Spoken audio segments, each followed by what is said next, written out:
విద్యార్థులు ఆకలితో ఉండకూడదనే ఉద్దేశంతో పిఠాపురం మహారాజు ఎన్నో ఎకరాల భూమిని కేటాయించి వచ్చే ఆదాయంతో పిల్లలకు భోజన వసతి కల్పించాలని మంచి ఆలోచన ఆయనది. దాని ద్వారా ఏర్పడిన శ్రీ సంస్థానం సత్రం దేవాదాయ శాఖ నుంచి పిఠాపురం ప్రభుత్వ పాలిటెక్నిక్ కాలేజీలో చదువుతున్న పేద విద్యార్థులకు ఉచిత భోజన సౌకర్యం ప్రారంభించారు. ఈ కార్యక్రమానికి ముఖ్య అతిథిగా పిఠాపురం మహారాజా తనయుడు Ramaratnarao Bahadur, DCC bank chairman Tummala Ramaswamy బాబులు హాజరయ్యారు. ఈ సందర్భంగా వారు మాట్లాడుతూ పిఠాపురం మహారాజు దాన ధర్మాలు, పేద విద్యార్థుల కోసం పాఠశాలలు, కళాశాలలు, వారికి భోజన వసతి కల్పించి ఎంతో మంది ఉన్నత చదువులు చదువుకోవటానికి సహాయపడ్డారని కొనియాడారు. ఈ కార్యక్రమంలో polytechnic college principal Manikyalarao, Zilla Parishad vice chairman Burra Anubabu, Janasena party నాయకులు ఓడూరు కిషోర్, పట్టణ ఇన్ఛార్జి డాక్టర్ వరలక్ష్మి, వివిధ కార్పొరేషన్లు డైరెక్టర్లు మరియు శ్రీ సంస్థానం కార్యనిర్వహణ అధికారి శివ, కాలేజ్ సిబ్బంది తదితరులు పాల్గొన్నారు. నా శిరస్సు వంచి నేను వారికి నమస్కృతులు చెల్లించుకుంటున్నాను. అవకాశం ఇచ్చినందుకు మీకు ఎన్నో ధన్యవాదాలు చెప్పుకుంటూ, పాలిటిక్స్ కాలేజీ వారి అందరికీ కూడా మమ్మల్ని ఏదైనా ఇందులో తప్పులు ఉంటే పలానా చోట పలానా తప్పు ఉంది, పలానా చోట పలానా పొరపాటు జరిగింది యథేచ్ఛగా మీరు మాతో చెప్పచ్చు.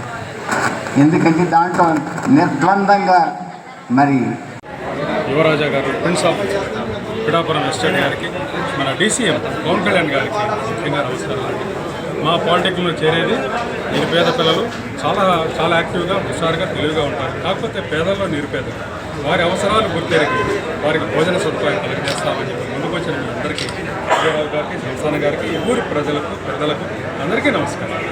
మీరు పెట్టిన భోజనాన్ని మేము కూడా తింటున్నాము, అందరికీ రుణపడి ఉన్నాము. ఆ పిల్లలకు కూడా దీని విశిష్టత తెలియజేసి చక్కగా చదువుకుంటారు అని చెప్పి చెప్తాము.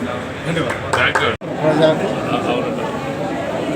మరి తరతరాలని చూస్తున్నటువంటి మా దాతృత్వానికి న్యాయం చేకూర్చినటువంటి బాబు గారు, వరలక్ష్మి గారు, పవన్ కళ్యాణ్ గారి ఆధ్వర్యంలో మీరు చేస్తారంటే నాకు ఎంతో ఆనందంగా ఉంది. ఒకే ఒక్క మాట నిర్వచనం చెప్పాలనుకుంటున్నాను.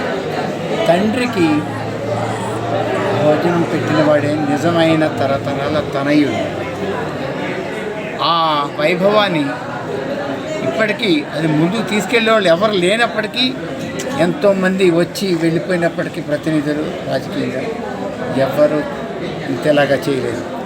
ఒక్క పవన్ కళ్యాణ్ గారు మాత్రమే ఆయన మమ్మల్ని పట్టుకొని, ఆయనకి నాకు పరిచయం లేకపోయినా ఆయన ఆ దాతృత్వానికి, సేవా దృక్పథానికి ఆయన మర్యాదిస్తూ మా కుటుంబానికి ఆయన ఎంతో గౌరవాన్ని చెల్లించారు.